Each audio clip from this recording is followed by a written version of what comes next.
maintenant pour cause d'une nouvelle marotte qui prend nos compatriotes, c'est le défilé sous banderole. C'est très à la mode et ça va continuer. D'ailleurs, mardi prochain, si vous êtes libre le matin à 10 h, vous pouvez y aller. Alors, avant de présenter la conférence de ce soir, quelques annonces habituelles. Hein. La première, c'est la prochaine... la première, c'est le portable, hein, une annonce rituelle et toujours très appréciée des gens. Donc, je vous fais confiance pour le museler. Deuxième annonce, c'est la prochaine conférence qui aura lieu à... J'ai oublié la date. Le 2 février prochain, c'est le professeur Henri Brock qui nous parlera des guérisons miraculeuses, des thaumaturges, etc. Vous savez que c'était une spécialité des rois, notamment des rois de France et d'Angleterre. Dommage que c'est disparu parce que la Sécu gagnerait sans doute à combler son déficit. Bref, autre annonce aussi, le prochain séminaire sur la formation de l'hégémonie bourgeoise en France, qui était prévu ce soir d'ailleurs, elle est reportée, hein, grâce à la gentillesse de Daniel Amiedon qui a bien voulu donc le reporter au 1er février à la salle habituelle, celle qu'Isole. Alors bien sûr, nos prochaines conférences auront lieu toujours les jeudis. Hein. Là, c'était un petit peu parce qu'on ne pouvait pas faire autrement. Alors, je vous rappelle aussi que demain, c'est demain à 18 h à la salle de la TFSGT, nous rendrons hommage à Louis Brock, qui était notre père fondateur, même si cette expression, on doit le faire tout seulement rigoler. C'est d'une façon à 18 h. Après-demain, oui. Nous sommes vendredi, excusez-moi, vendredi, après-demain. Donc vous êtes au courant, c'est bon. Bien, enfin, dernière annonce, un discret appel du pied pour votre générosité concernant le vigile dont nous sommes obligés de nous assurer du service pour pouvoir, assurer cette conférence. Alors, Jean-Paul Scholl, maintenant, le voici en chair et en os, enfin. Alors, c'est un universitaire qui a enseigné à l'université d'Amiens, puis aussi dans des classes préparatoires. Et sa spécialité, d'abord la France, le mouvement ouvrier, la laïcité, les services publics. Enfin, en gros, c'est les spécificités de la France dans ce domaine-là, hein, dans le domaine de la voie capitaliste, de la voie française au capitalisme, la laïcité, les services publics à la française, et puis aussi Jaurès dont il a largement renouvelé les études, notamment à partir de son réformisme, d'un réformisme révolutionnaire, ce qui paraît antinomique, mais qui est quand même largement développé dans un ouvrage que nous ne pouvons pas mettre à votre disposition. Vous savez qu'ici, le règlement de la salle ne nous permet pas de proposer des livres à la vente, mais on peut très facilement le trouver à la librairie nationale ou n'importe quelle librairie. Hein. C'est Jaurès, donc de Jean-Paul Scott, Jaurès et le réformisme révolutionnaire aux éditions du Seuil. Alors, aujourd'hui, il va nous parler de la Russie. La Russie, c'est un autre axe de ses recherches avec la France, et en particulier la Russie depuis 1990. Hein. Alors, pourquoi la France et la Russie? Moi, je le soupçonne, enfin, il développera peut-être ou non, c'est qu'il y a deux destins un peu similaires. Hein,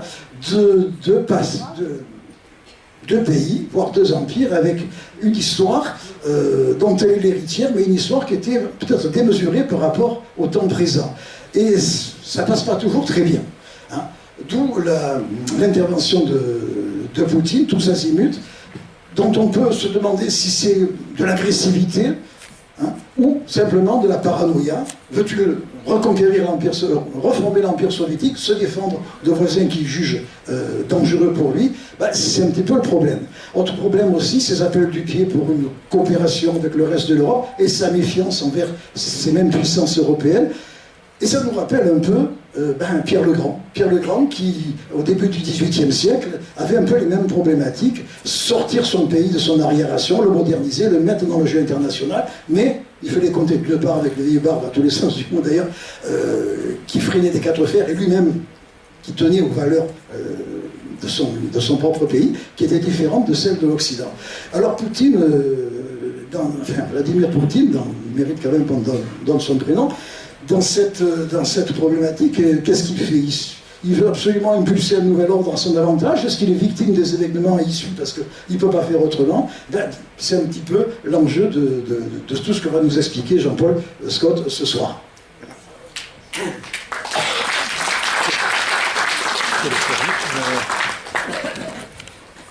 Mesdames, Messieurs, chers amis, je voudrais tout d'abord remercier les Amis de la Liberté qui m'ont invité, et c'est avec plaisir que je me retrouve pour la 3e fois depuis 15 ans dans cette salle où je suis venu à l'invitation d'André Tauzel, notre regretté ami André Tauzel. Si j'ai accepté de traiter le thème de ce soir, d'où vient et où va la Russie, c'est avec quelques appréhensions et hésitations. Et finalement, je l'ai fait parce que, à la fin de l'ouvrage que j'ai publié, qui est à savoir en 2000, à savoir l'histoire de la Russie de Pierre le Grand à nos jours, 2000, au moment où Poutine arrive au pouvoir, j'avais conclu, par ce titre, Naissance ou effondrement de la Russie, point d'interrogation. En 2005, après la 3e édition, j'ai interrompu ma mise à jour en me disant, quand Poutine disparaîtra, je pourrai peut-être répondre à la question. Je n'ai toujours pas de réponse véritablement.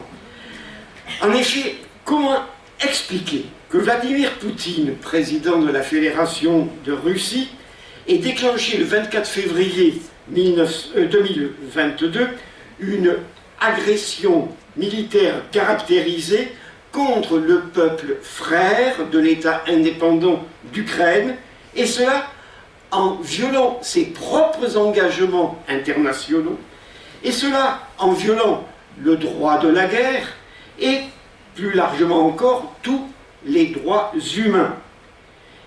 C'est un véritable paradoxe. Mais il est vrai que l'histoire de la Russie est émaillée de multiples paradoxes. Et c'était un peu le but que je m'étais fixé, à savoir d'expliquer les paradoxes de l'histoire russe, de l'époque tsariste à l'époque soviétique et post-soviétique, dans cet ouvrage. Voilà. En effet, le premier paradoxe, c'est il fallait expliquer pourquoi.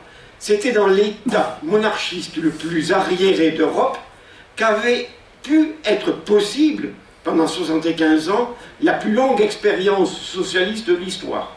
Et pour en revenir à notre sujet, comment se fait-il que l'empire colonial russe, jouxtant le cœur de la nation russe, ait échappé à la décolonisation jusqu'en son implosion en 1991, et comment se fait-il que, contrairement aux prévisions de certains, ce ne soit pas par la périphérie qu'est implosée la Russie, l'Empire soviétique, mais par le centre, par le nationalisme grand-russien.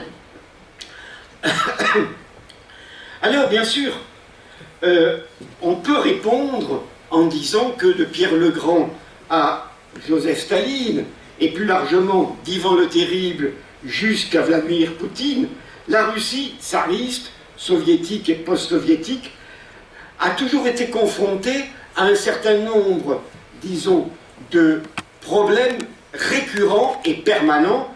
Je vous en présente quelques-uns, à savoir, disons, l'immensité du territoire et la pluralité extrême des peuples et nations, l'arriération des campagnes et la difficulté d'industrialisation et d'urbanisation, le développement en conséquence très précoce d'une puissante armée et d'une bureaucratie particulièrement, disons, violente, la faiblesse d'une bourgeoisie et la marginalisation des intelligentsias. Donc, voyez-vous, une des thèses que je développe, c'est que, en fait, la formule du pouvoir a toujours été l'autocratie, à savoir un tsar un peuple une fois. Certes, l'analyse fine des contradictions économiques et sociales peut expliquer les révolutions comme celle de 1917, mais les solutions qui ont été adoptées n'ont pas été vraiment progressistes ni durables. Faute de véritables réformes, on peut même généraliser, faute de véritables réformes démocratiques, profondes, libérales et démocratiques, eh bien, que ce soit les réformes de Catherine II, comme celles d'Alexandre II, et plus encore, plus près de nous encore, celles de Khrouchtchev et de Gorbatchev, ont échoué, comme si entre le stalinisme et son contraire, le tsarisme, il y avait, si vous voulez, une même trame, une même logique de fonctionnement, en dépit de leurs antagonismes. La thèse que j'ai affirmée dans ce livre, il y a plus de 20 ans, c'est que la Russie n'a jamais été un État-nation au sens occidental du terme, mais a toujours été un empire autocratique, patrimonial et euro-asiatique. Donc, que Vladimir Poutine ait eu l'ambition de laver le déshonneur, l'humiliation de l'explosion de l'Empire soviétique, et qu'il ait voulu restaurer la puissance de la Russie, c'est incontestable. Mais, comment a-t-il voulu le faire? Je vais chercher, après avoir décrypté la plupart de ses discours depuis 20 ans, de vous donner une réponse. Mais il est bien certain que Poutine a systématiquement voulu interpréter l'histoire millénaire de la Russie pour légitimer son nouveau pouvoir. Il s'est transformé, comme dit l'historien Nicolas Werth, en historien en chef. Et cela, disons, quelles que soient ses pires, disons, falsifications historiques et ses plus périlleuses décisions. Donc, je pose une première question, d'où vient la Russie? Si j'en crois cette déclaration, une des toutes premières déclarations de Poutine le 12 décembre 2012, il dit: pour faire naître notre identité nationale, notre conscience nationale, nous devons rétablir les liens entre les époques au sein d'une histoire unie, ininterrompue, millénaire, qui nous apprend le sens du développement de la nation. En effet, quelques semaines auparavant, Poutine a créé une société d'histoire de la Russie, société officielle, chargée, je cite, d'unir le pays autour des valeurs essentielles du patriotisme, de la conscience civique et du service loyal envers l'État.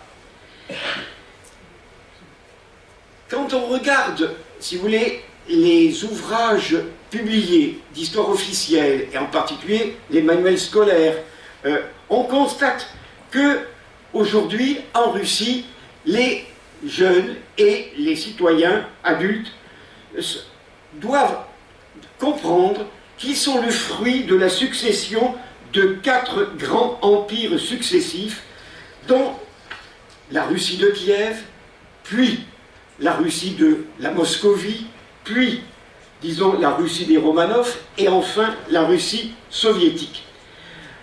Entre ces quatre, disons, empires,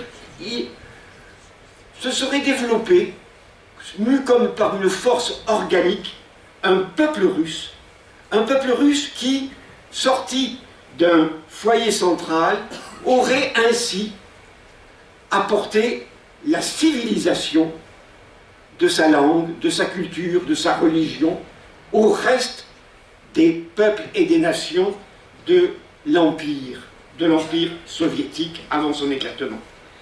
Tout historien se doit de remettre en cause ce roman national. Et la première de ces remises en cause, c'est cette référence permanente à la Rousse de Kiev. Poutine nous disait déjà en 2002, nos racines se situent dans la Russie kievienne. Et il ajoute, en 2012, il est plus explicite encore. La Russie kievienne est à l'origine de l'immense État russe. Nous avons une tradition commune, une mentalité commune, une histoire commune. Nos langues sont très proches. En un sens, nous sommes un seul peuple. Un seul peuple.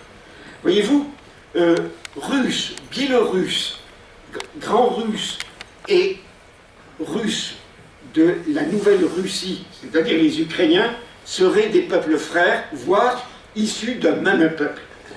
Eh bien, c'est cette Russie de Kiev, cette Rousse de Kiev, qui est déjà un premier mythe.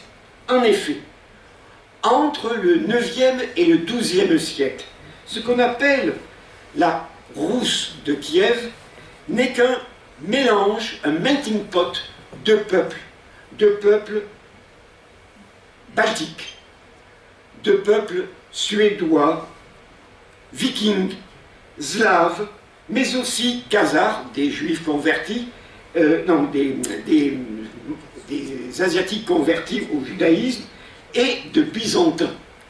Certes, Poutine nous explique, en faisant ériger une gigantesque statue à Saint-Vladimir, tout près de la Place Rouge, en 2016, que le baptême de la Russie a eu lieu quand Vladimir le Grand, prince de Kiev, s'est converti à la religion chrétienne orthodoxe en 988 de l'histoire.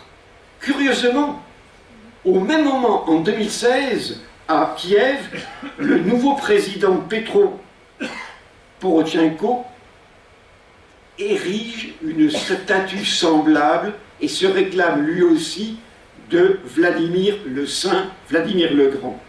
Mais alors que Poutine voit dans ce baptême de la Rousse le fondement religieux orthodoxe et byzantin de l'Empire russe, Porochenko, à Kiev, en déduit l'appartenance de l'Ukraine à la civilisation européenne chrétienne. En fait, deux romans nationaux antagoniques ont progressivement été élaborés et s'affrontent de plus en plus. Vous voyez la dérive à laquelle on peut aboutir quand, comme certains le font en France, on cherche à trouver l'histoire de la France, son fondement, dans le baptême de Clovis, dont on ne sait même pas à quelle date il a eu lieu, en croyant que c'est la France qui a été baptisée et christianisée par cet acte. Cependant, cette Rousse mythique de Kiev, elle s'est rapidement désintégrée sous la pression des rivalités entre les princes, du déclin de Byzance, mais aussi de la double opposition et menace à l'ouest des Germains et des Lituaniens et à l'est de ces Mongols de la Horde d'Or. La cité de Kiev est en effet ravagée et détruite en 1237 par les Mongols et ses populations dispersées. Mais quelques années après, c'est au tour de la Grande Moscovie, d'être à nouveau ravagée et dominée par les Mongols. Les peuples de la Moscovie resteront sous le joug mongol jusqu'en 1480. Mais ainsi, les grands Russiens resteront mongols pendant plus de 2 siècles et demi. Mais les petits Russiens, comme on dit aujourd'hui, de Kiev, et les Biélorusses de Minsk, eux sont restés 4 siècles sous la domination de ce double État énorme qui est apparu à la fin du Moyen-Âge, unissant les Polonais et les Lituaniens. Donc voyez-vous, on peut dire que l'origine commune, disons, de la Rousse de Kiev, fondatrice directe, dont aurait hérité Moscou, est un mythe. Deuxième mythe. Il est frappant de constater aujourd'hui que les tsars Ivan III et surtout Ivan IV le Terrible sont plus que jamais honorés comme de véritables héros nationaux fondateurs de la Russie. Là, disons, la tradition veut que ce soit ces princes qui aient étendu et forgé la Moscovie. Soyons plus précis. Alexandre Nevski, qui arrête les Suédois en 1239 sur la Neva, et les chevaliers teutoniques par la bataille des Glaces en 1240, en fait, il est prince de Novgorod et pas de Moscou. Bien sûr, des princes de Moscou comme Dimitri Donskoy étendront ultérieurement la Russie jusqu'au golfe de Finlande d'un côté et jusqu'à la Volga de l'autre. Mais si la horde d'or des Mongols dominant cette Moscovie se décompose, c'est certes à cause de la puissance croissante de ces peuples, disons, russes, grands russes, mais c'est aussi grâce à l'aide que leur fournissent les Cosaques de la Volga et du Don, ces peuples nomades, voire des Tatars, ces peuples turco-mongols qui sont révoltés eux aussi contre la horde d'or. Donc, quand le tsar Ivan III se proclame, disons, tsar de toute la Russie en 1493, il se proclame tsar de la Roussia et non pas de la Rousse de Kiev. Alors vous allez me dire quelle différence? Eh bien, c'est pas, paraît-il, la même racine, et c'est autre chose politiquement. Ce que ne dit pas l'histoire officielle, c'est que, en fait, la Russie de Moscou, la Moscovie, a été très fortement marquée par sa collaboration pendant 2 siècles et demi avec les Mongols. Les princes de Moscou, en particulier un certain Ivan l'Escarcelle, étaient célèbres parce que c'était eux qui collectaient les tributs à verser au Grand Khan. Et c'est comme cela qu'ils ont fait leur puissance.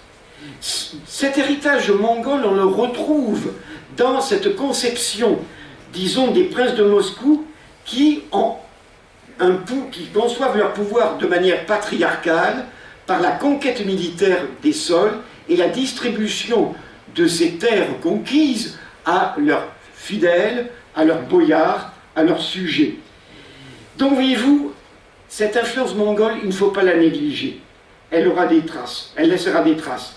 Par contre, ce que ne dit pas l'histoire officielle, c'est que Ivan III a détruit les puissantes cités-États de Novgorod et de Tver, qui, disons, étaient les héritières disons, des grandes cités avec élection de leur maire et direction communale des marchands. Donc, ce qui a été détruit par ce même Ivan III, grand rassembleur de terre, premier tsar de Russie, c'est la perspective que les villes hanséatiques, comme les grandes villes des Flandres et d'Italie, ouvraient. Une expérience communale a disparu. Ce que ne dit pas également l'histoire officielle, c'est que Ivan III a été le premier tsar à se proclamer autocrator. Et c'est l'occasion de préciser ce qu'on appelle dès l'origine l'autocratie. L'autocratie, pour moi, c'est un césaropapisme, ou si vous voulez, un califat chrétien. À savoir, c'est sur le modèle byzantin l'idée que l'Église orthodoxe sacre le prince, le tsar, lui accorde une nature divine et une mission tout autant temporelle que spirituelle. Car le but de l'État, c'est en fait le triomphe de la religion et le salut éternel de tous les sujets. Le tsar est un personnage sacré dont les fonctions religieuses et politiques sont indissociables. Par là, l'Église orthodoxe reconnaît la suprématie du pouvoir temporel sur le pouvoir spirituel. L'Église orthodoxe se soumet au tsar.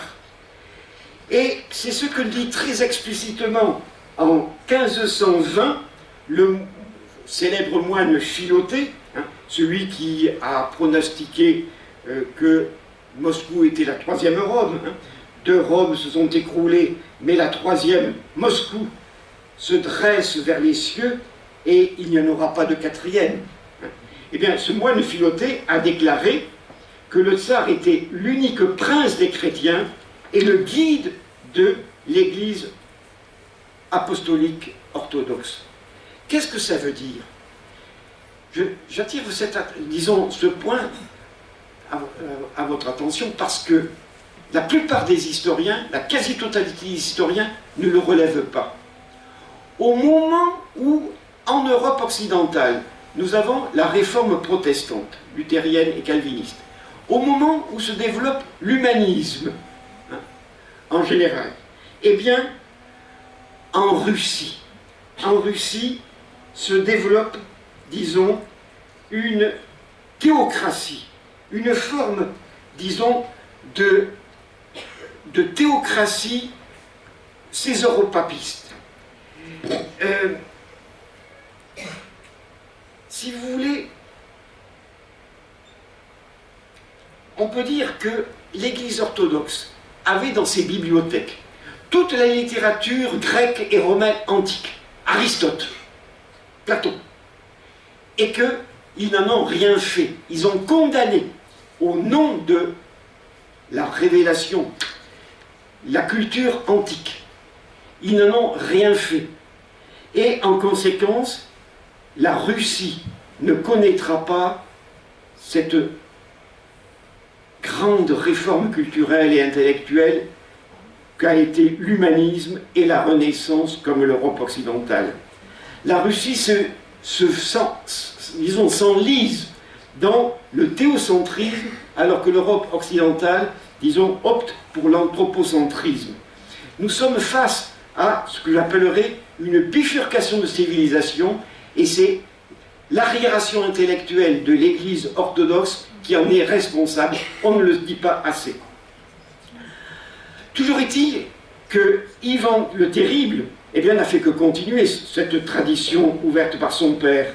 L'État russe change non seulement, disons, de dimension, puisqu'il atteint maintenant la Volga et l'Oural, mais il change aussi de nature. En effet, pour arriver à libérer Kazan, pour arriver à libérer Astrakhan, eh bien, Ivan le Terrible s'est associé avec les Cosaques du Don et de la Volga, et même à certains peuples tatars. Et qu'est-ce qu'il a fait? Il a reconnu leur religion. Il les a assimilés en tant que féaux, à égalité avec les boyards russes, inégaux par rapport aux tsars, mais égaux quelle que soit leur diversité de culture. La culture russe s'ouvre à la diversité religieuse et culturelle. Et ça, c'est... Et l'exemple, c'est Boris Godunov. Boris Godunov, conseiller, disons, de Ivan le Terrible, ancien tatar, devient tsar à son tour. Et qu'est-ce qu'il a fait? Eh bien, il permet, eh bien, de passer l'Oural avec ses Cosaques et ses Tatars. Il colonise toute la Sibérie et ils orientent ainsi le développement organique de la Moscovie vers l'Asie, tout en conservant bien sûr le principe patrimonial de distribution des terres aux féodaux. Troisième mythe à discuter. Pourquoi aujourd'hui les Romanov sont-ils réhabilités, et particulièrement réhabilités? Premier point. La dynastie des Romanov est aujourd'hui particulièrement réhabilitée parce qu'on reconnaît qu'ils ont mis fin à ce qu'on appelle la période des troubles liée à une crise de succession ouverte en 1598, à l'époque de Henri IV, par, disons, la conquête de Moscou par les Polonais. La Moscovie conquise par les Polonais était menacée de christianisation catholique avec la présence des jésuites. Eh bien, contre cette menace, disons, les popes, et en particulier disons, Pojarski, ont levé une immense armée populaire orthodoxe qui, au nom de la Sainte Foi, ont pu rétablir sur le trône un nouveau tsar, Michel Romanov, en 1613. Les Romanov vont effectivement pouvoir être crédités de l'extension générale de l'Empire, aussi bien à l'ouest qu'à l'est. À l'est, les choses sont faciles. Hein. L'océan Pacifique, grâce au raid des Mongols et des Cosaques, est atteint dès le milieu du XVIIe siècle. Par contre, c'est beaucoup plus compliqué du côté européen parce que la Russie, la nouvelle Russie, se heurte aux grands États que sont l'Empire d'Autriche, l'Empire germanique et disons,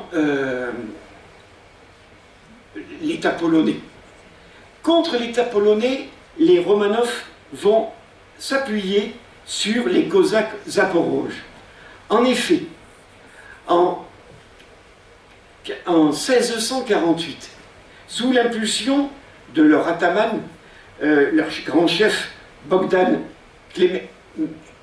excusez-moi la prononciation, Khmelnytsky, les Cosaques de la région de Kharkiv aujourd'hui se soulèvent et chassent les Polonais qui veulent les catholiciser, et ainsi, pour conforter leur grande révolte paysanne et, disons, orthodoxe, ils demandent l'aide et la protection des Romanov qui leur est accordée par un traité important en 1654, l'accord de Pereyaslav.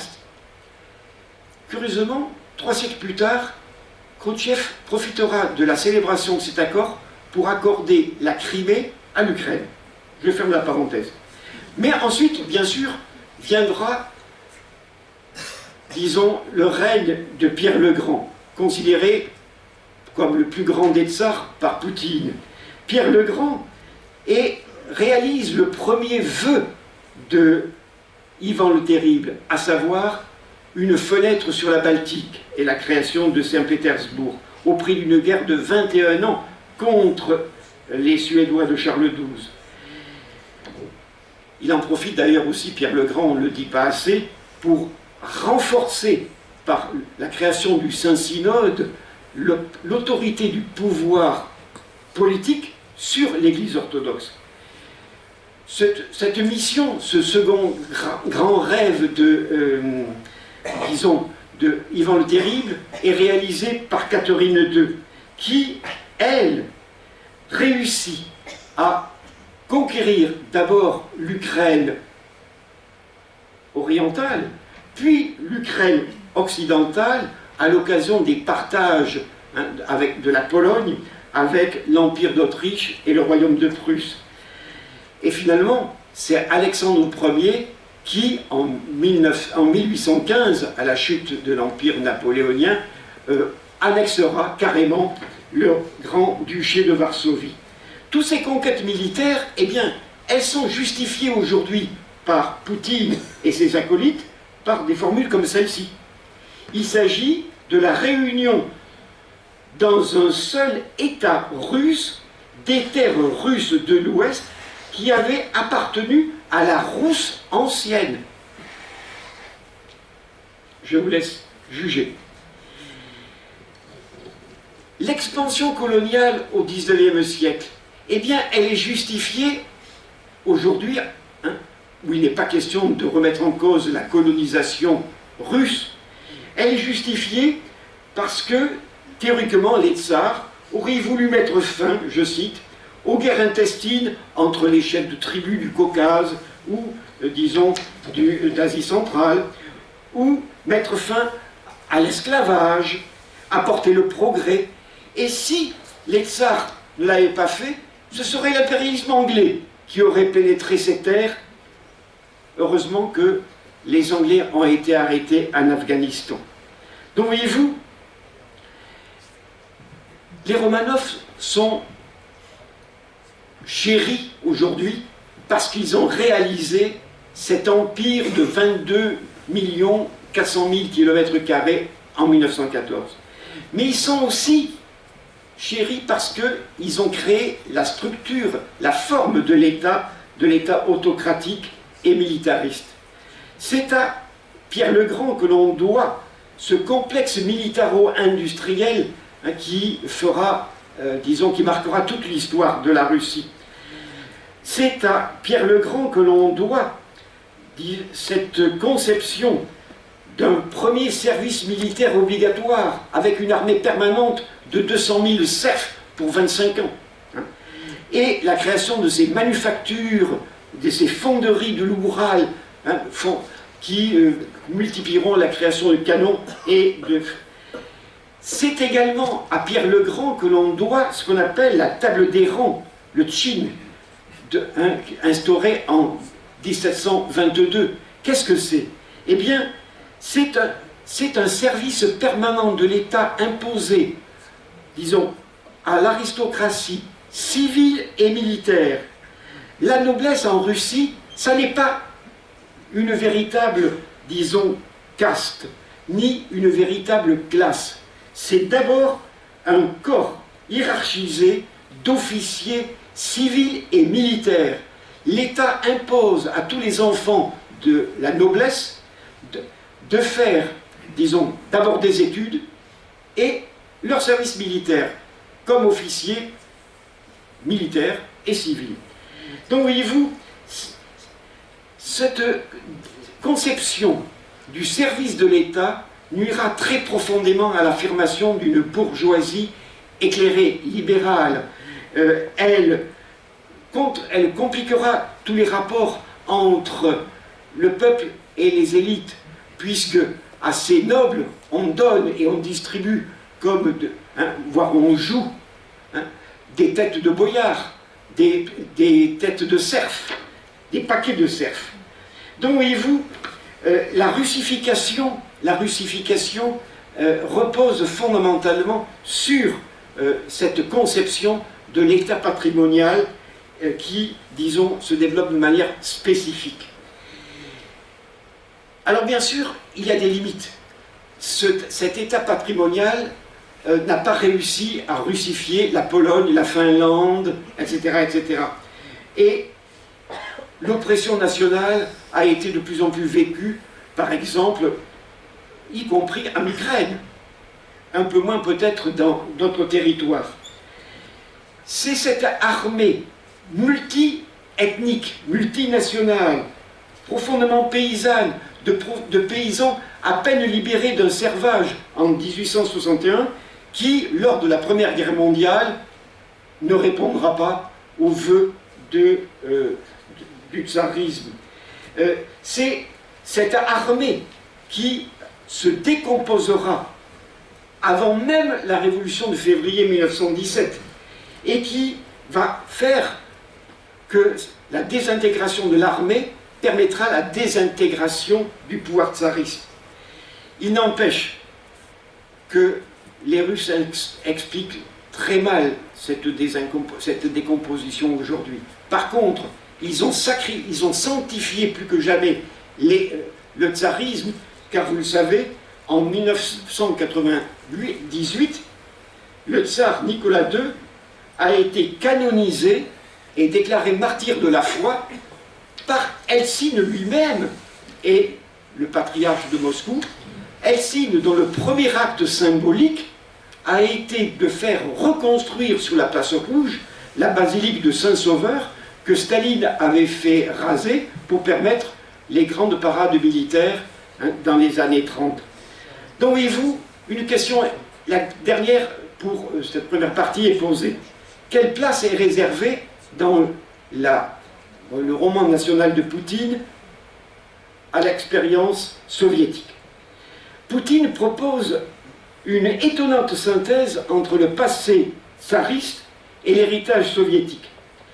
La conciliation entre ces deux périodes antagoniques suppose la négation de la révolution russe et la glorification de la grande Russie éternelle dont l'acmé serait la victoire de 1945 à la fin de la Grande Guerre patriotique.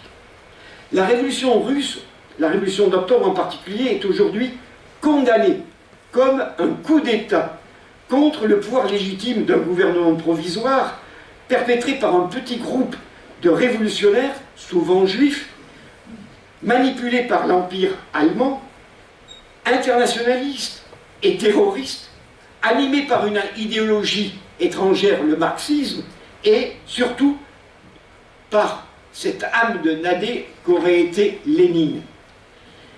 Poutine dresse un véritable procès accusatoire contre Lénine. Excusez-moi, j'ai dû oublier... Bon, excusez-moi. Bon, voilà. Excusez-moi. Poutine, si vous voulez, se livre un véritable procès de Lénine. 3 griefs. Avoir capitulé en 1918 devant les Allemands en envisageant, en signant la paix humiliante de Brest-Litovsk, alors que l'Empire russe devait céder ses terres les plus fécondes et les plus riches. Notre pays a perdu la guerre face au pays qui avait perdu la guerre. C'est une abominable trahison, déclaration de Poutine. Deuxième accusation, avoir entièrement créé l'Ukraine moderne en arrachant à la Russie des parties de ses propres territoires historiques, à savoir ce qu'on appelle la Nouvelle-Russie, depuis Catherine II, à savoir la rive gauche du Dniepr, c'est-à-dire le Donbass et jusqu'à Odessa. Troisièmement, d'avoir imposé ses vues sur la constitution fédérative de Russie, celle qui sera appliquée en 1924. Je cite Poutine. Ce sont les idées de Lénine sur une structure étatique, confédérative et sur le droit des nations à l'autodétermination jusqu'à la séparation qui ont constitué le fondement de l'État soviétique et qui à terme seront, si vous voulez, le ferment qui fera éclater en 1991 l'Empire russe. Il est vrai que Lénine s'opposait à la conception de Staline concernant cette conception de l'Union soviétique.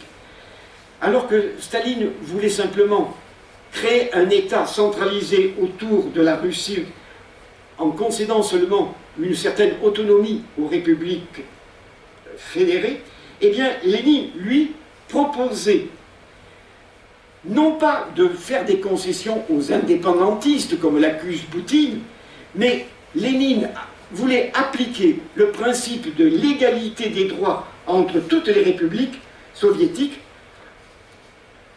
jusqu'à ce droit à la séparation, afin, premièrement, de mener une guerre sans merci contre le chauvinisme grand-russien que détestait Lénine, et aussi afin que l'adhésion à la future Union soviétique repose sur un choix volontaire, des Géorgiens ou des Ukrainiens par exemple. Il est vrai, et ça, ce n'est absolument pas connu, que de 1915 à 1916, Lénine multiplie les réflexions sur l'idée qu'il n'y aura pas de socialisme possible sans la démocratie. Je pourrais vous en faire la démonstration. Sur tous ces points, Poutine réhabilite en fait l'œuvre de Staline. Staline n'a pas appliqué d'abord les principes léninistes en matière d'organisation de l'État. Il a opté pour un État fort, centralisé, afin, je cite Poutine, d'assurer le maintien d'un territoire aussi vaste et complexe. Deuxième point. Staline a préservé pour l'essentiel l'empire tsariste. Certes, il a dû accepter l'abandon de la Finlande luthérienne et de la Pologne catholique, mais pour l'essentiel, surtout en 1945, il a reconquis les territoires cédés au traité de Brest-Litovsk et territoires soi-disant russes perdus en 1918. Staline, enfin, est l'organisateur de la victoire de la Grande Guerre patriotique, puisqu'il a su rassembler tous les peuples de l'URSS, toutes les républiques sœurs, autour de la grande sœur russe. Poutine va jusqu'à développer constamment l'idée que c'est la Russie qui a offert la liberté au peuple du monde entier. Et il dit que c'est le sacrifice des soviétiques qui a permis de libérer toute l'Europe. Un soviétique, effectivement, dit-il dans un de ses célèbres discours, un soviétique sur 7 est mort lors de la Grande Guerre patriotique, alors qu'un Américain seulement sur 357 s'est sacrifié pour libérer l'Europe, nous dit Poutine. Et Nicolas Werth constate que si Poutine tire son chapeau à Staline, c'est que Staline a racheté à ses yeux les fautes de Lénine. Voilà pourquoi on peut dire que la propagande de Poutine aujourd'hui a une si grande efficacité. C'est qu'elle a réhabilité tout l'héritage du stalinisme, tout l'héritage du stalinisme que la perestroïka en particulier avait fortement érodé. Si on en croit les enquêtes du centre Leveda, eh bien, aujourd'hui, en 2020, 70% des Russes considèrent comme positif le rôle de Staline contre 45% en 2000 et environ 20% en 1990. Vous vous rendez compte? Il n'empêche que 90% des Russes pensent que le plus grand, disons, acte de l'histoire de la Russie, c'est la victoire de la Grande Guerre patriotique, juste avant les conquêtes spatiales, et la conséquence, c'est que au début de l'année 2022, 88% des Russes approuvaient l'annexion de la Crimée.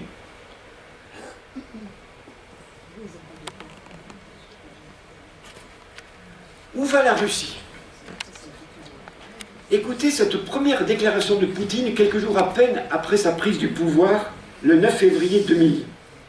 Celui qui ne regrette pas la destruction de l'Union soviétique n'a pas de cœur, celui qui veut la reconstruction à l'identique n'a pas de tête.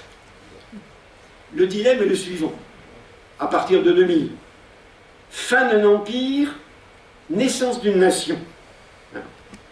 Comment est-ce que Poutine conçoit la chose?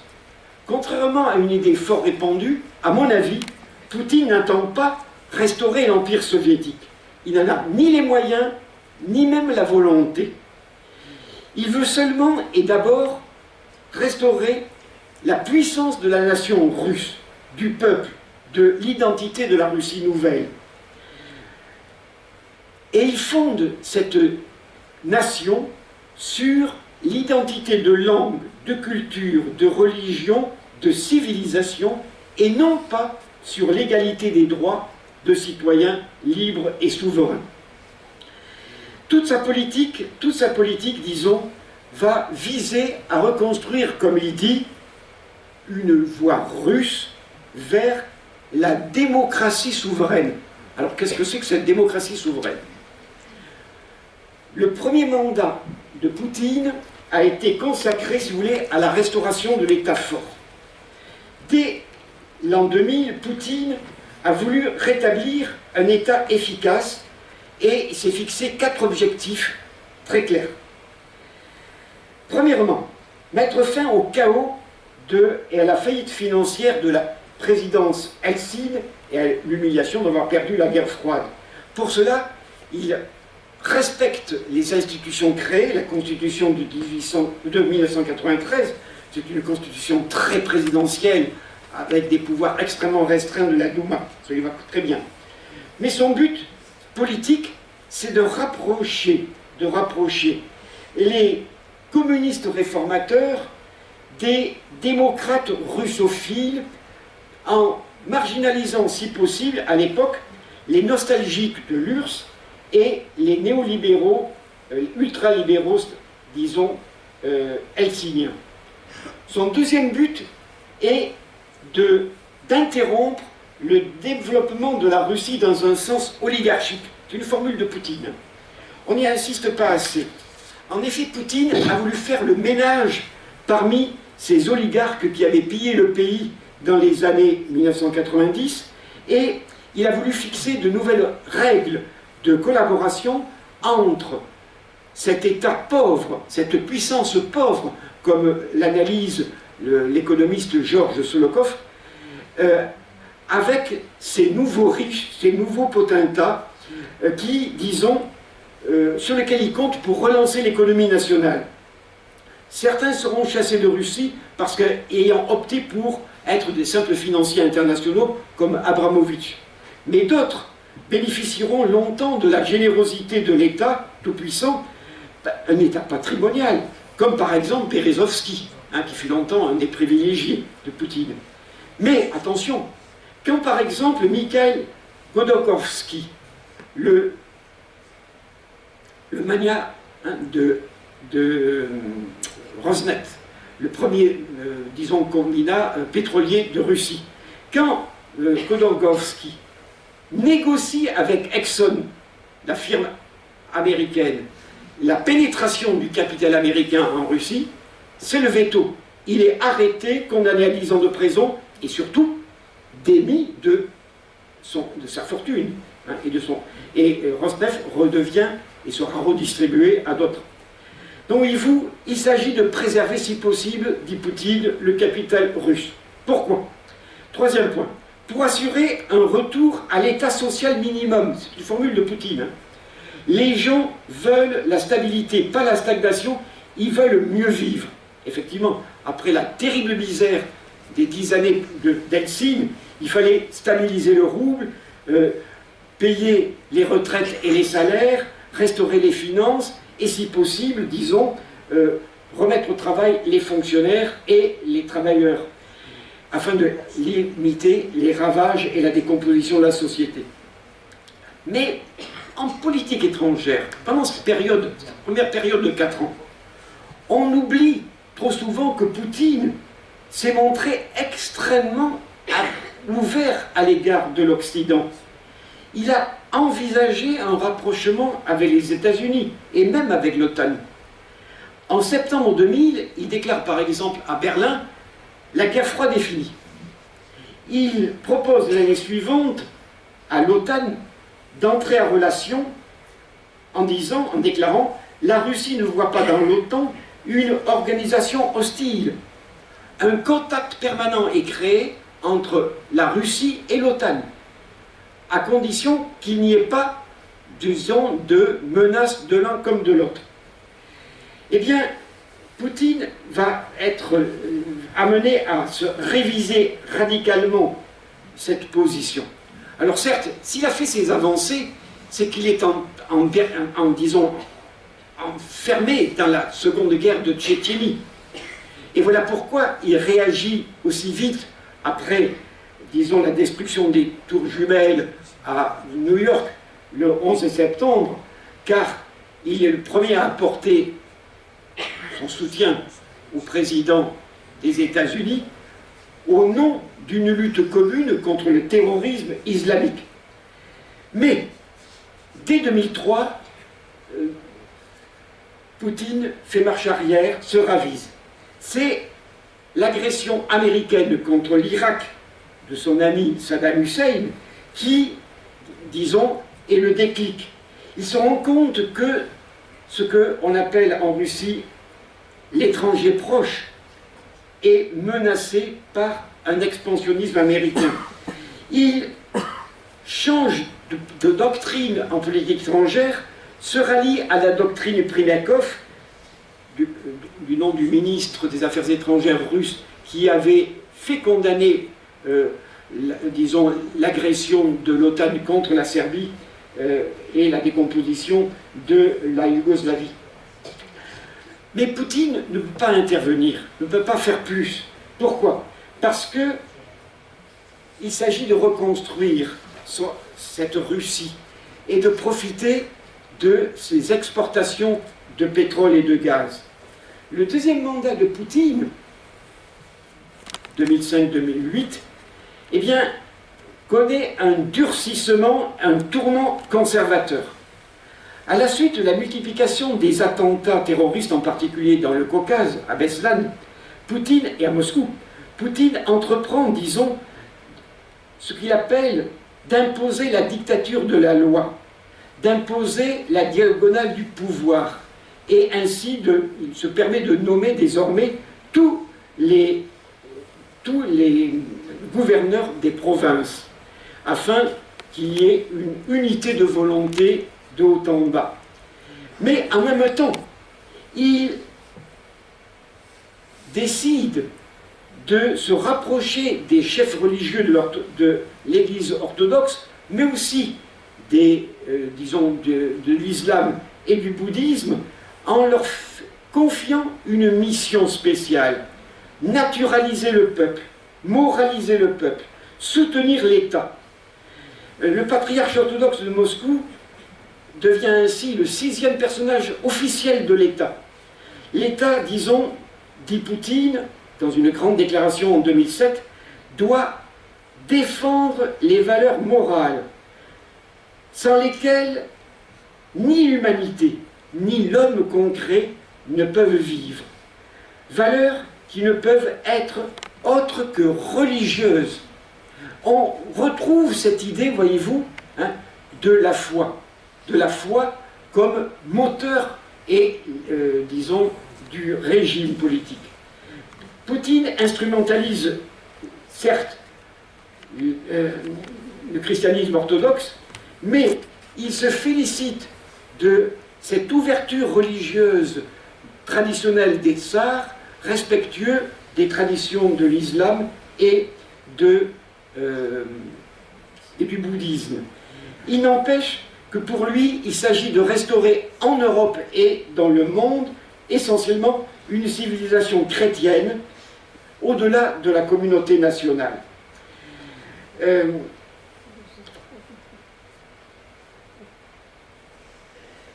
Il n'empêche que en 2004-2005, Poutine est particulièrement inquiet parce que après l'adhésion en 1999 de 5 États de l'Europe centrale, anciennement, disons, démocratie populaire, à l'Alliance Atlantique, en 2004-2005, eh bien, c'est des anciens États soviétiques, la Lettonie, l'Estonie, la Lituanie, mais aussi la Bulgarie et la Biélorussie qui rentrent dans l'OTAN. Et en 2006, pas la Biélorussie, excusez-moi, non, la Bulgarie. Oui. Bravo, vous suivez, ça me fait plaisir. En 2007, promesse est faite à la Géorgie et à l'Ukraine de pouvoir à terme y rentrer à leur tour. Et donc, l'accord entre l'OTAN et la Russie semble caduc. Donc, si vous voulez, de plus en plus, Poutine considère que la Rousski Mir, le monde russe, est menacé de grignotage. D'autant plus que l'Ukraine en particulier est très sensible à des promesses d'intégration économique qui lui sont faites. Dès la révolution d'Orange, la révolution Orange en 2004, après la victoire du président pro-européen Petro Loutchenko, Poutine accuse ouvertement l'Union européenne et les États-Unis de vouloir isoler la Russie. Et parce qu'elle conteste cette conception d'un monde unipolaire.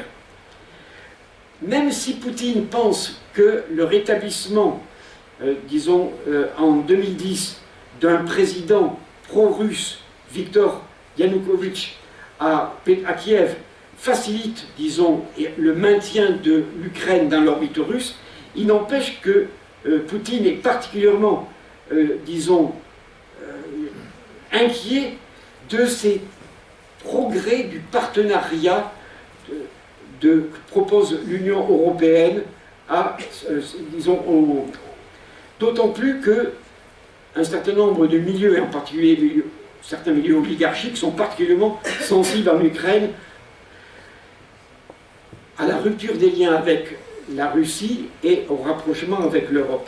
Poutine ne peut admettre que les Européens veuillent, que les Ukrainiens veuillent se détacher de la Russie, et il va même jusqu'à dire en 2010, alors qu'il n'est pas pour, il est simplement Premier ministre, de Medvedev, son comparse, il va déclarer que il y a danger parce que, écoutez bien, c'est la première fois qu'il le dit, les frontières des anciennes républiques soviétiques ne sont pas immuables, et parce que l'espace culturel ne possède pas de frontières. En fait, après l'intermède de Medvedev, Poutine, disons, lors de son 3e mandat, va être totalement dominé par la défense de l'identité russe et la dénonciation de l'Occident proche, comme il dit. Le retour de Poutine à la présidence, disons, se marque par une véritable évolution autoritaire du pouvoir, d'autant plus que son élection a été contestée.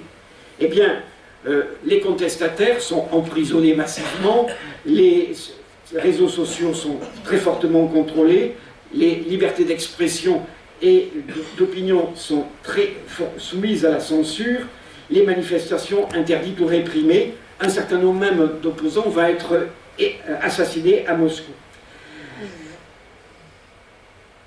Poutine propose à la Douma de faire voter un certain nombre de lois morales et mémorielles.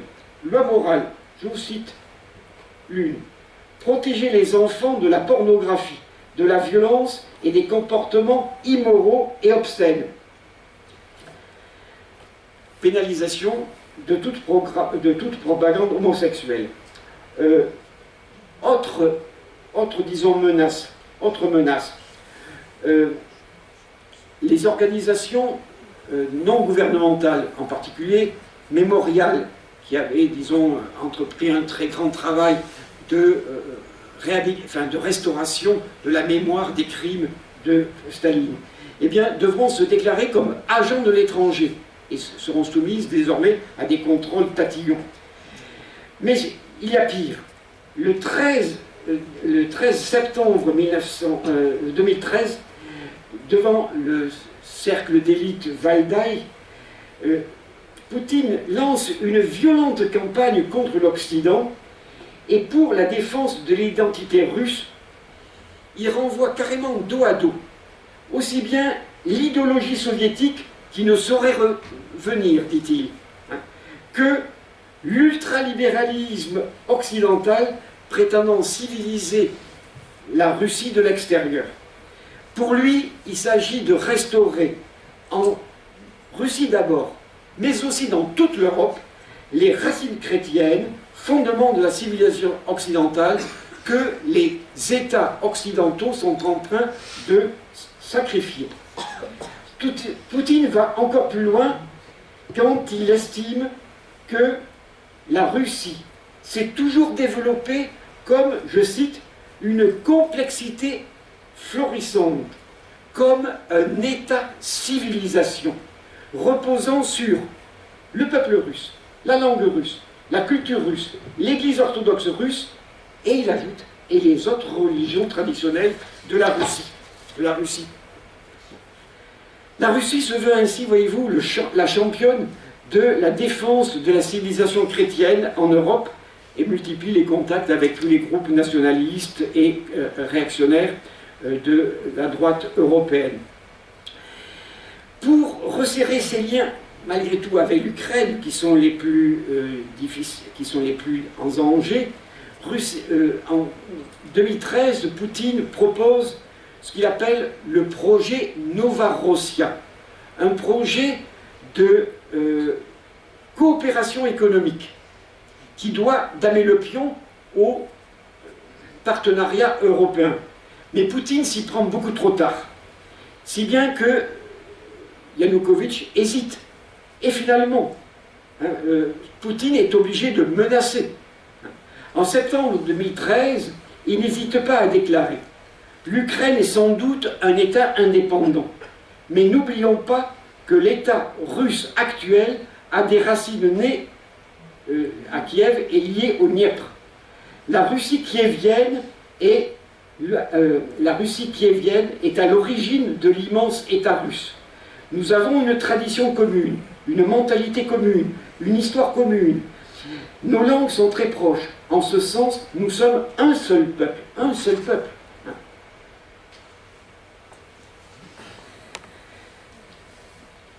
Quand éclatent donc les manifestations en décembre 2013, à Maïdan, à Kiev, eh bien aussitôt, Poutine accuse de complot les États-Unis. Il accuse un coup d'État, renversant, bien sûr, Yanukovych qui se réfugie en Russie. Il y réplique aussitôt par l'annexion de la Crimée, qui fait légaliser dans la foulée par un référendum très largement victorieux. Mais il soutient aussi, quelques semaines après, les premiers séparatistes du Donbass qui se soutiennent. C'est la première fois depuis 1945 qu'un État européen remet en cause, à part l'exception yougoslave, hein, disons les frontières d'un autre État. Commence donc une guerre larvée, et on peut se poser la question, pourquoi est-ce que Poutine a fait cela? Le 18 mars 2014, il s'adresse très gravement à son peuple, il s'adresse à son peuple, hein, et il déclare qu'il prononce le discours le plus important de sa vie. Il se félicite, dit-il, avec l'annexion de l'Ukraine, d'avoir commencé à rassembler les terres russes à l'exemple d'Ivan III et de ses successeurs, Pierre le Grand en particulier. De fait, il entreprend le démantèlement de l'Ukraine indépendante. Il précise que Kharkov, Donetsk, Lugansk et Odessa, création de Catherine II, eh bien, font partie de la nouvelle Russie et n'ont jamais fait partie de l'Ukraine. Il est donc légitime, dit-il, de les ramener au plus vite dans la mère patrie et de les défendre contre les agressions des néo-nazis, hein, des ukr-nazis, comme il dit. Hein. Et donc, voyez-vous, il est particulièrement ulcéré de la réhabilitation de ces nationalistes ukrainiens de l'UPA, dont je vous parlerai. Mais voyez-vous, plus largement, Poutine met en cause non seulement le comportement des Ukrainiens nationalistes, mais le comportement de l'Occident contre la Russie. Il développe, dès donc avril 2014, le thème de l'endiguement de la Russie par l'Occident. La politique d'endiguement de la Russie qui a continué au XVIIIe siècle, qui a continué du XVIIIe siècle au XIXe et au XXe siècle, se poursuit aujourd'hui. Mais il y a des limites. En ce qui concerne l'Ukraine, nos partenaires occidentaux ont franchi la limite jaune. Poutine, donc, cherche à étendre la souveraineté de la Russie sur, disons, cette Ukraine qu'il entend de fait démanteler dès lors, et il cherche, si vous voulez, à faire reculer ce qu'il appelle l'Occident global. Tout est, disons, en jeu. Hein. Et la question se pose, pourquoi est-ce qu'il n'a pas attaqué militairement en 2015? Pourquoi est-ce que les accords de Minsk ont été signés entre lui, le nouveau président Petroschenko, mais aussi sous l'égide des États-Unis, par la France, hein, et l'Allemagne? En fait, Poutine a considéré que son armée n'était pas prête. Et il a lancé à ce moment-là un très vaste programme de réarmement. Mais aussi, il a cherché à élargir son assise diplomatique. Certes, depuis 2000, il a en tête l'idée qu'il y a une stratégie eurasiatique, que la Russie est un État, disons, qui fait le pont entre l'Asie et l'Europe. Par exemple, il déclarait en 2000, la Russie prendra toujours appui sur ces deux piliers, l'européen et l'asiatique. En 2007, il s'était rapproché, disons, de la Chine et de l'Inde, en estimant qu'il y avait fort peu d'États dans le monde qui avaient une véritable souveraineté. Sous-entendu, la France et l'Allemagne ne sont plus des États souverains, sont des États soumis aux États-Unis. La Russie reprend à son compte, en 2010, ce projet d'union eurasienne que Poutine avait déjà évoqué en 2010 à Astana, la nouvelle capitale du Kazakhstan. Il s'agit, vous savez, que Poutine a créé une alliance militaire avec les anciennes républiques soviétiques orientales. Il y voit, dit-il, non seulement une unité stratégique, mais une unité civilisationnelle, en disant qu'il s'agit de rapprocher les valeurs chrétiennes traditionnelles et les sagesses de l'Orient. Pour lui, la Russie est un pays eurasiatique, car c'est un exemple unique au monde de dialogue des cultures et des civilisations qui, disons, est devenue une tradition dans la vie et l'état de la société. L'Eurasie, disons, permettra à terme, dit-il, le rapprochement entre la Chine et la Russie, et ce rapprochement, cet axe Russie-Chine, sera amené à remplacer tôt ou tard les États-Unis comme leader mondial. Il dit tout cela dès 2010. Hein. C'est absolument ahurissant de découvrir les textes et leur actualité. Bon, je passe sur les rapprochements avec la Chine, mais ce qui est certain, c'est que le 21 février 2022, Poutine, à la fin de son long discours au peuple russe, un long discours qu'il présente comme aussi important que celui qu'il a prononcé en 2014, eh bien, à la fin de son long discours, Poutine, je le cite, exige une cessation immédiate des hostilités par ceux qui détiennent le pouvoir à Kiev.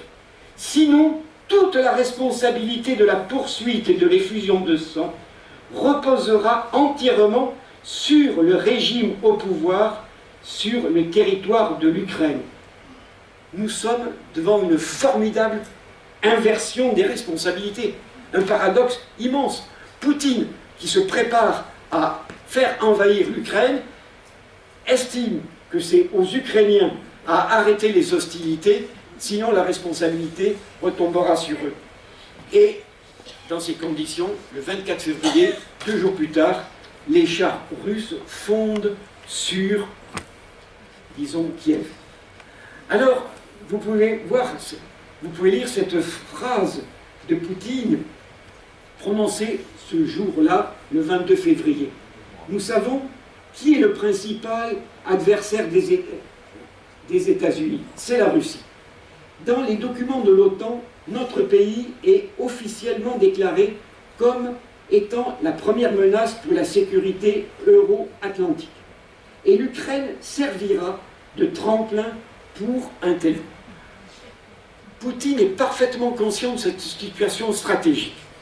Alors voilà pourquoi je voudrais passer assez vite sur un certain nombre d'interprétations de la guerre que nous donnent aujourd'hui un certain nombre d'historiens et d'hommes politiques, parce que, à mon avis, il faut être beaucoup plus réaliste que cela.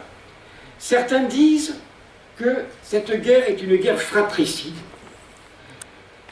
C'est une thèse développée essentiellement par des historiens conservateurs de droite, russes ou non russes, dans la lignée de Hélène Carrère-Dankos, estimant que le grand frère russe a le droit de défendre son modèle d'intégration politique et culturelle et de défendre son espace civilisationnel.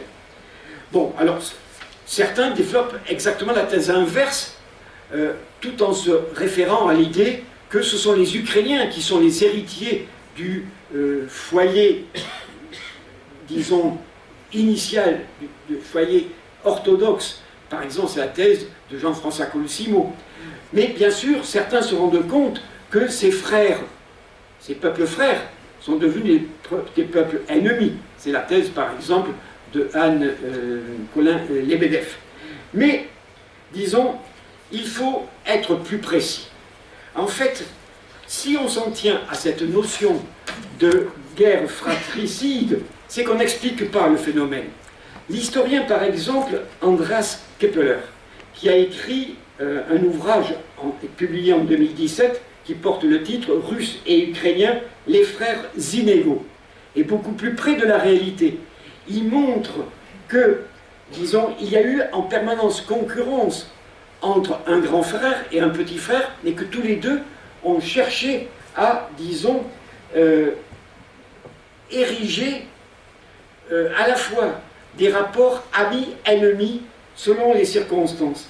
Tant que le petit frère, je cite, disons, Kepler, tant que le petit frère obéit et est loyal, le grand frère l'aime et le protège. Mais le grand frère n'hésite pas à le châtier dès qu'il cherche à s'émanciper. Je ne vous cache pas, je suis extrêmement, disons, choqué par ce type d'analyse qui relève de la psychologie du commerce, car d'autres historiens, beaucoup plus sérieux, en particulier l'historien russe Sergueï Plekov, c'est un Ukrainien émigré aux États-Unis, développe l'idée qu'en fait, il n'y a pas eu de foyer commun, que Russes, Biélorusses, Ukrainiens ont eu des histoires beaucoup plus complexes et beaucoup plus larges. Il faut rompre avec tous ces héritages, disons, de l'histoire romantique, slavophile, développée par l'historien du XIXe siècle, le Michelet russe, à savoir Nikolai Karamzin. Il faut rompre également avec l'histoire nationaliste ukrainienne que l'historien Nikolai Outchevski a créé dans les années 1880.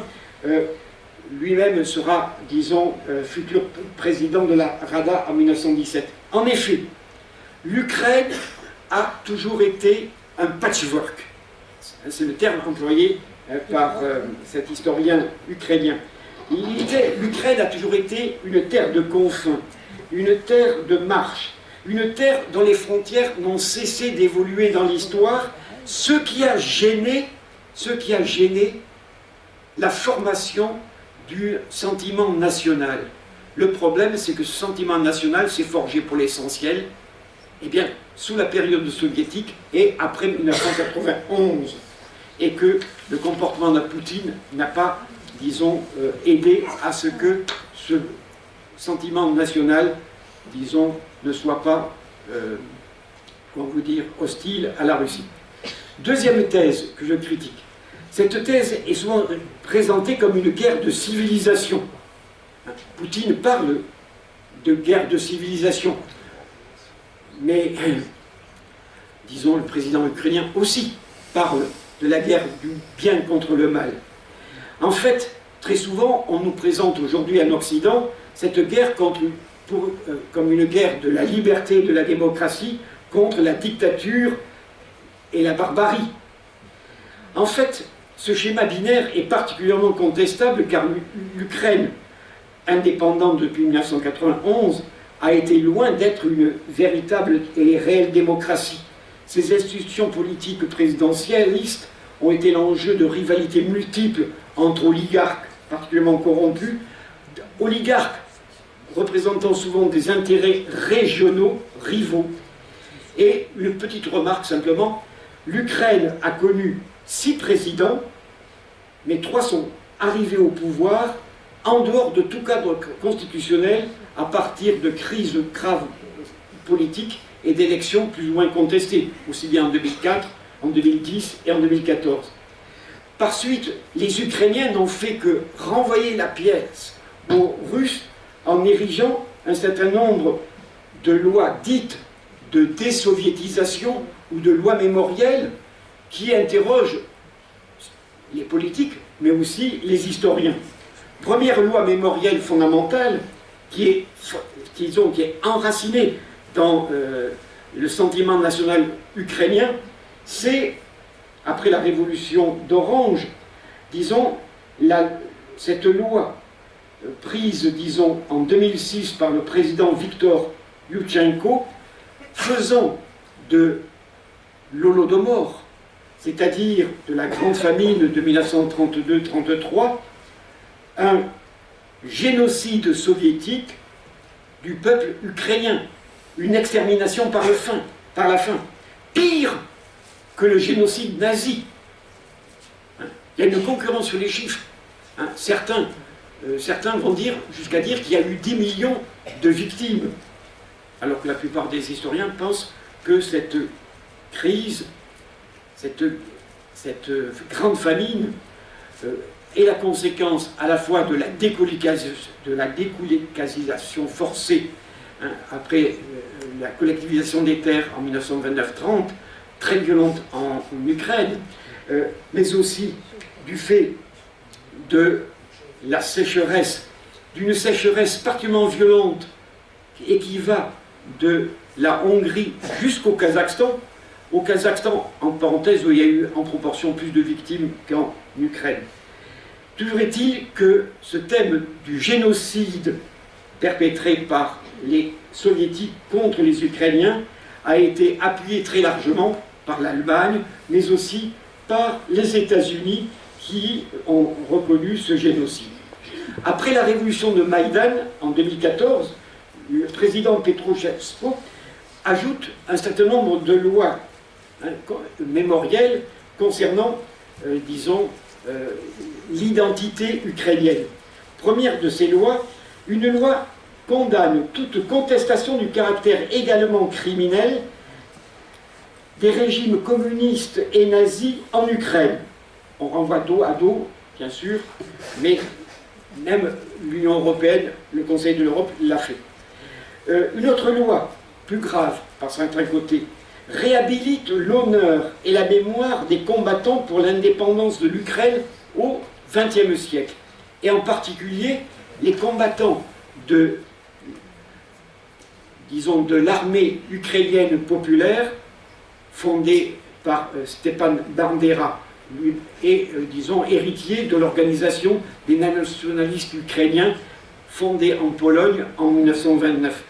Donc, cette armée populaire, eh bien, ce que l'on sait, c'est que, eh bien, la plupart de ces 300 000 membres sont rentrés dans l'armée, disons, nazie. Le bataillon,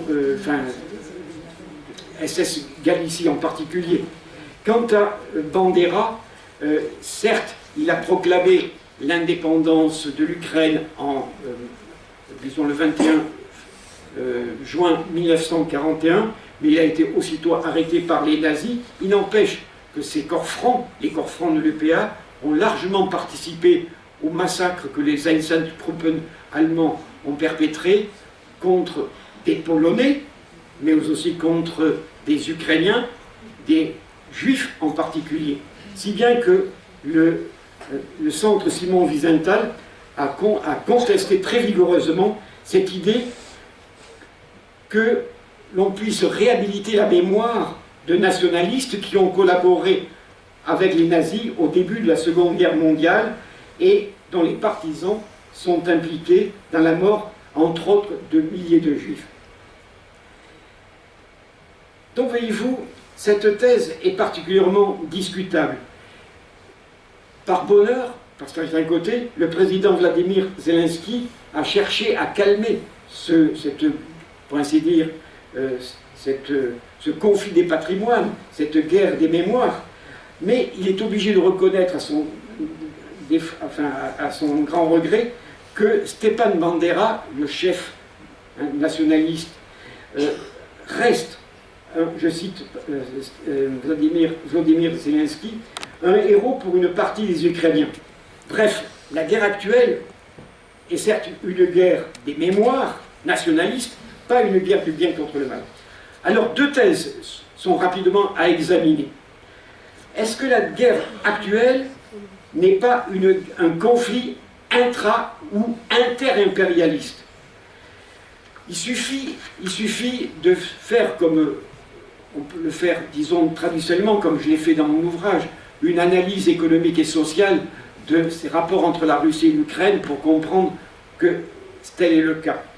En 1991, l'Ukraine n'était pas seulement le grenier à blé de la Russie, c'était aussi la deuxième république industrielle, c'était un des fleurons industriels de l'Union soviétique. Elle fournissait certes 60% des céréales et des betteraves à sucre, mais elle fournissait aussi 35% des aciers et de l'aluminium et la moitié quasiment des matériels militaires et des navires. Elle fabriquait des fusées et des missiles et je vais y insister, elle fournissait 40% de l'électricité nucléaire soviétique. Il suffit de lire rapidement, comme le font certains journalistes, les 2500 pages de l'accord d'association politique et d'intégration économique que le président Petro Porochenko a signé le 21 juin 2014 contre la promesse d'un crédit de 11 milliards d'euros pour 5 ans, pour comprendre le sens de ce traité de libre-échange entre l'Union européenne et l'Ukraine. Quelques têtes de chapitre. Quelques textes de chapitre. Révocation de toutes les réformes édictées depuis 1992. Suppression des aides publiques d'État aux entreprises et aux services publics. Structuration des marchés de l'énergie, du charbon, de l'électricité, des transports. Assurer la protection des investissements étrangers. Libéraliser le code du travail et supprimer les conventions collectives.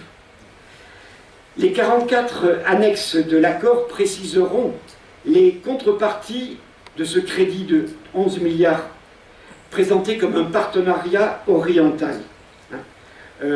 En gros, faire de l'Ukraine l'annexe des pays d'Europe centrale qui ont servi de petite Chine où les États occidentaux industriels, comme l'Allemagne en particulier, ont pu délocaliser leurs industries de main-d'œuvre. Un diplomate français n'a pas hésité, sous le sceau du secret, à déclarer que, je cite, « ces accords d'association reflètent en quelque sorte un esprit colonial et l'Ukraine ainsi vient de signer un traité d'annexion volontaire ».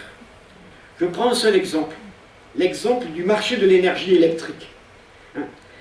Lors de la dénucléarisation de l'Ukraine en 1994, il avait été convenu que toutes les armes nucléaires soient rapatriées en Russie, que l'Ukraine s'engage par contre à ce que les 14 centrales nucléaires construites à l'époque soviétique soient et restent à la fois alimentées, entretenues et, disons, par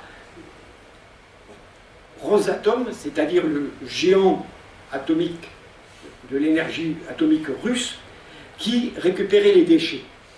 Et voilà pourquoi c'est jusqu'à nos jours une partie de ces centrales, disons, est non pas forcément sous contrôle russe, mais est partagée entre Russes et Ukrainiens. Il n'empêche que dès 2015,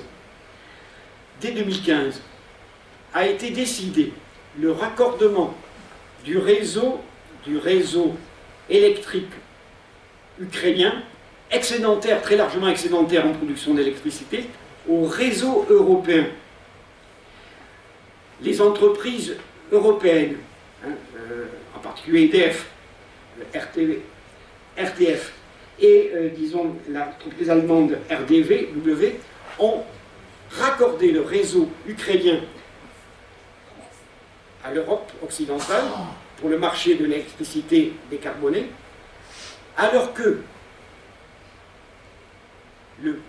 l'alimentation du réseau électrique russe a été coupée le 21 février 2022, 3 jours avant l'invasion de l'Ukraine par la Russie.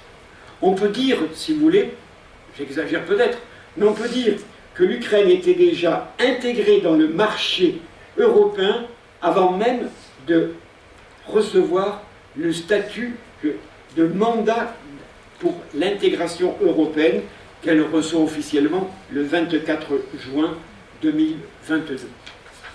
Et enfin, dernière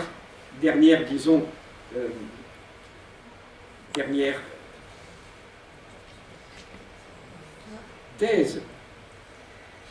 Est-ce que nous ne sommes pas fondamentalement devant une guerre stratégique? Vous avez vu les arguments de Poutine.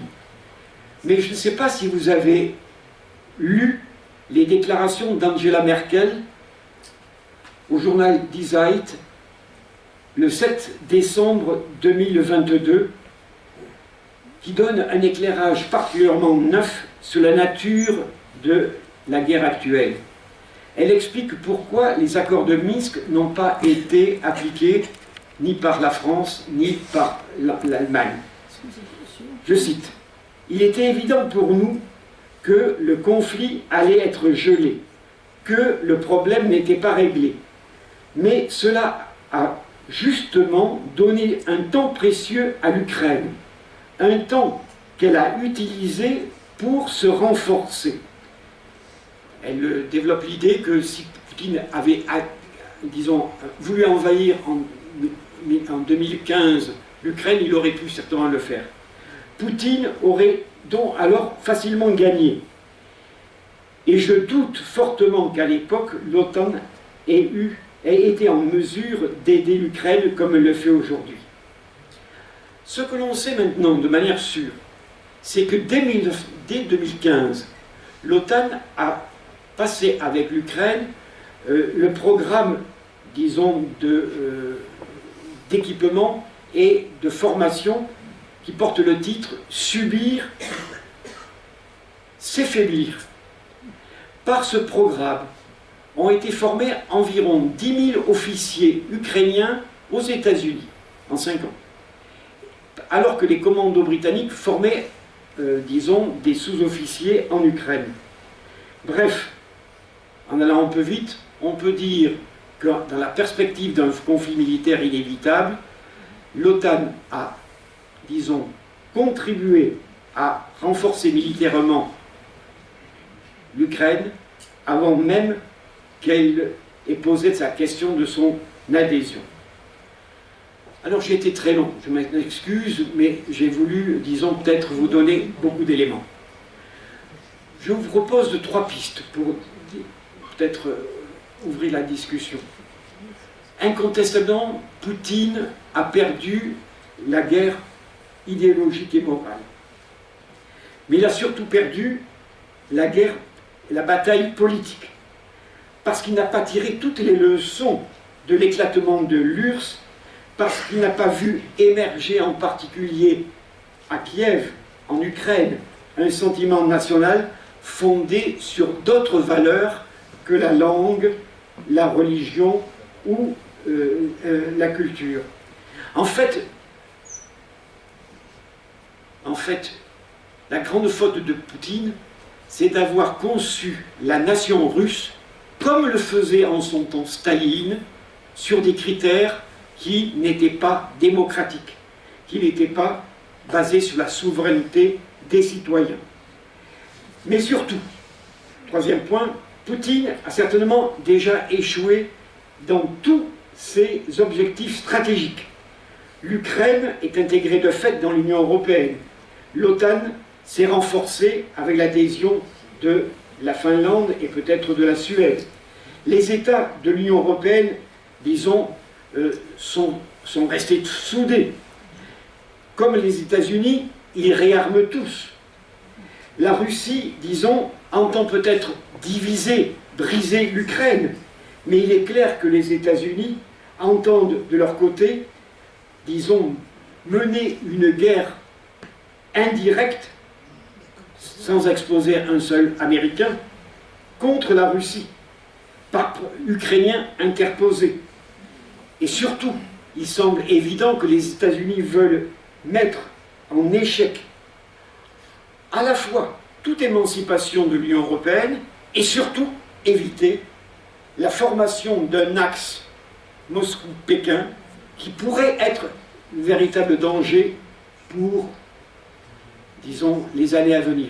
Et je terminerai par une réflexion qui est une réflexion constante dans mon livre, à savoir, et les victimes de tout cela, de tous ces politiques, ce seront encore une fois les peuples de Russie et d'Ukraine qui, encore une fois, seront les victimes d'enjeux stratégiques et économiques inavouables. Je vous remercie.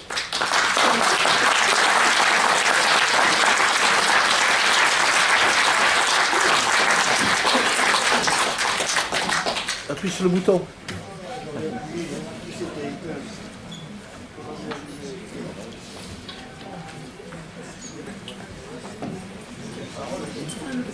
Excusez-moi. Excusez-moi. Oui. À un moment donné, Attends. Je l'avais allumé. Non, je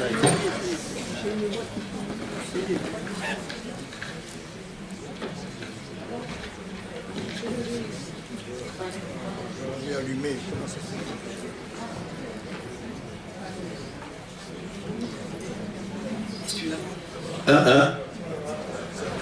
Eh bien, après cet excellent exposé, nous allons ouvrir le débat pour le peu de temps qui nous reste. Et je vais passer la parole à qui le demande. Madame.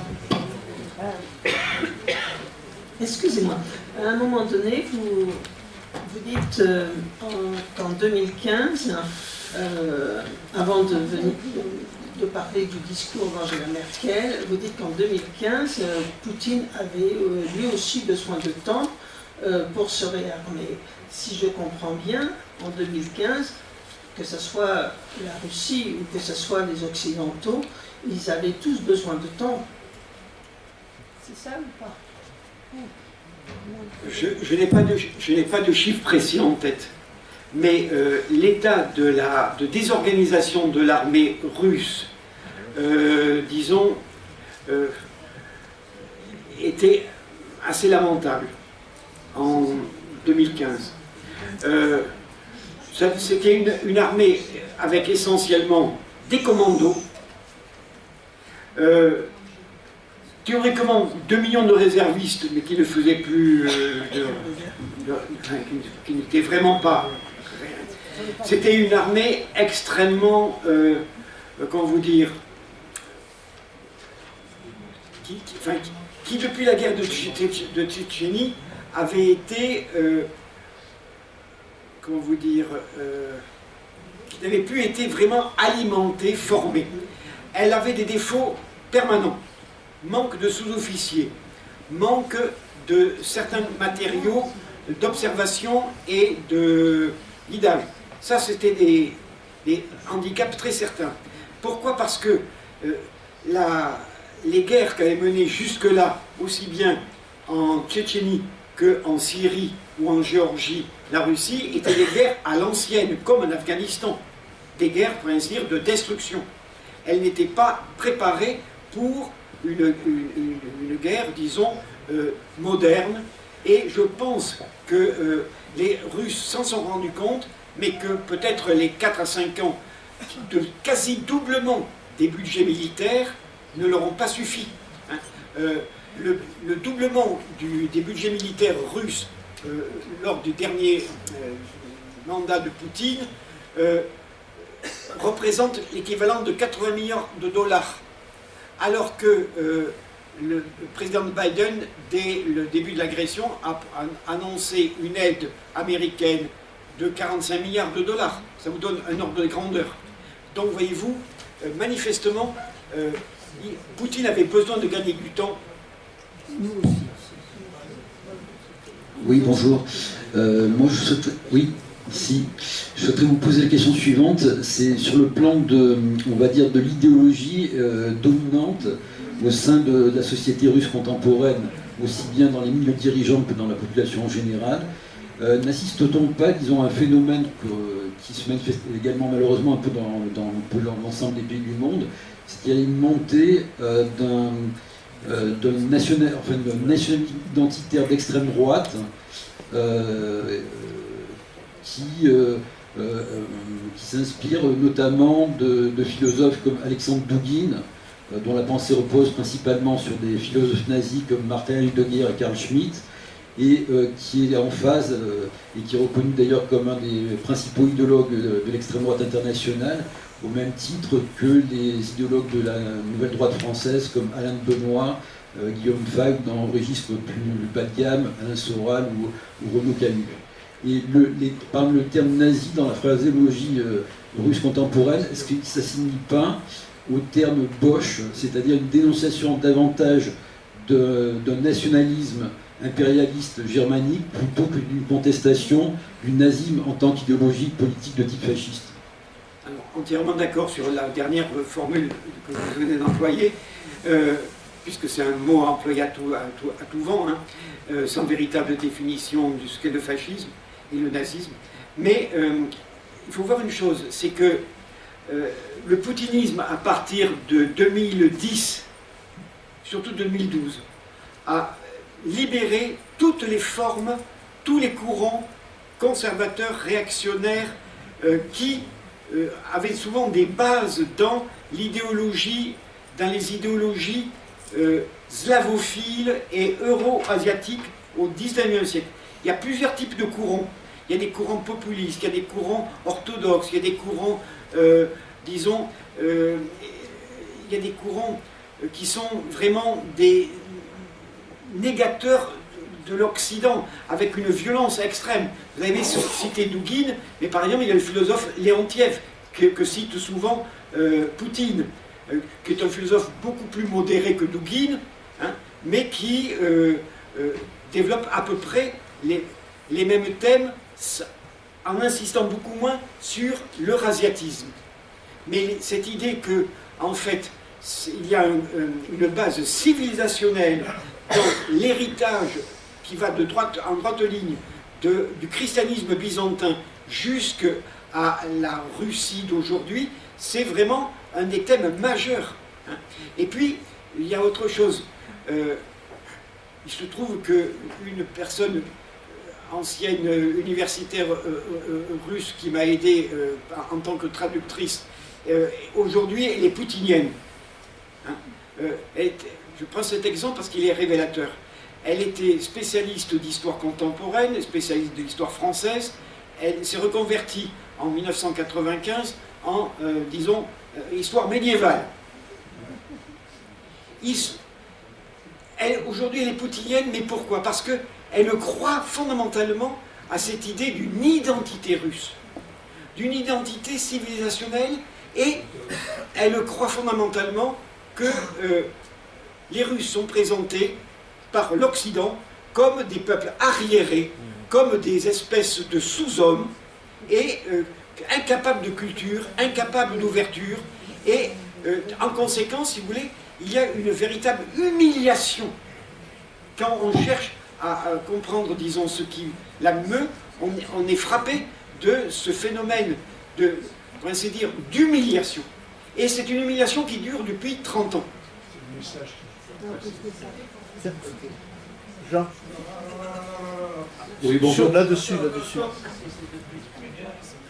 J'ai envie de savoir ce que vous pensez de l'article de Mediapart et qui a été repris par Le Point, à savoir le grand retour de la CIA qui aurait manipulé Erdogan et permis d'intoxiquer Poutine pour faire croire que l'Europe était en mort cérébrale, que Vladimir Zelensky s'enfuirait et suite aux erreurs de la CIA précédente avec Bush et Saddam Hussein développe cette théorie. Et par ailleurs, Vladimir Zelensky n'a toujours pas porté plainte contre le fameux bataillon de Monaco, dont on voit actuellement sur la Côte d'Azur un nombre de voitures immatriculées israéliennes, des grosses voitures qui ne pense pas ne soient conduites par des enfants ou par des femmes, mais je vois des jeunes, et effectivement, ça fait penser que les jeunes Ukrainiens, comme les jeunes Russes, sont des chairs à canon, sont des cobayes, et que tous les marchands d'armes et les États qui sont derrière regardent un petit peu ce conflit, et pour eux c'est une situation intéressante. Merci.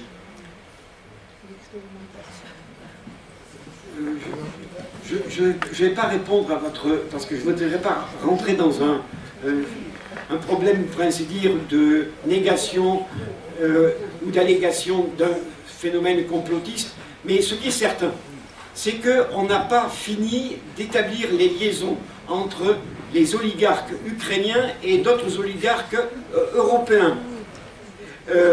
Et que par beaucoup de côtés, à mon avis, effectivement, l'idée de vouloir arracher l'économie ukrainienne à l'espèce, pour ainsi dire, de sphère dans laquelle s'était développée l'économie russe était, disons, extraordinairement un pari risqué. Pourquoi? Parce que c'est pas seulement l'économie russe qui en a pâti, c'est que l'économie ukrainienne en a pâti. L'économie russe a connu, en dépit de la renaissance des années 2000-2020, a connu une faible croissance, beaucoup plus faible par exemple que celle de la Pologne, alors que l'Ukraine a connu une très longue crise de décomposition économique, et une crise sociale plus importante que la Russie. Et je signale que, par exemple, notre ministre des Affaires étrangères n'a pas hésité à déclarer le 24 juin 2022, attendez, je ne dis pas de bêtises, est-ce que je suis capable de retrouver la citation immédiatement, parce que je ne voudrais pas lui faire dire... Il a déclaré ceci: nous allons provoquer l'effondrement économique de la Russie. Je vous signale que le président Biden avait déclaré quelques semaines auparavant: nous allons saigner la Russie. Voilà. Pas la peine de comploter, les buts sont clairs, à mon avis. Seulement peut-être je vais anticiper sur d'autres questions. Ce qui est frappant, c'est que qui ose parler de guerre intra-impérialiste ou inter-impérialiste aujourd'hui, entre un capitalisme russe très affaibli qui cherche à tout prix à se maintenir, et par finalement la violence militaire, et d'autres capitalistes occidentaux, qui est-ce qui ose dénoncer une guerre inter-impérialiste et qui ose aujourd'hui lutter pour la fin de ces guerres? Je vous remercie. On est toujours en train de décrire la Russie comme une île infernale entourée d'un océan d'amour. Et je trouve qu'on ne relève pas assez dans la presse, etc., comment dirais-je, l'importance de la position des États-Unis au niveau économique à travers le monde, contre, comme vous l'avez souligné, l'Europe, contre la Chine, contre l'Inde, contre tout le monde, pour pouvoir garder comme étalon or le dollar dans le monde. Parce que le problème, il est quand même là. Se servir des religions, je veux dire, les évangélistes aux États-Unis et au Brésil ne se gênent pas pour justement se servir d'eux, et en Israël, n'en parlons pas. Même Yasser Arafat s'était reconverti quelque part à l'islam, alors qu'au départ, il avait des positions très laïques. Et la question que je me pose toujours, c'est est-ce que les États-Unis d'Amérique auraient accepté ce mouvement venant de l'Amérique du Sud, et est-ce qu'elles auraient toléré aux frontières du Mexique des armements apportés par les Russes, les Chinois ou tout notre peuple? Merci.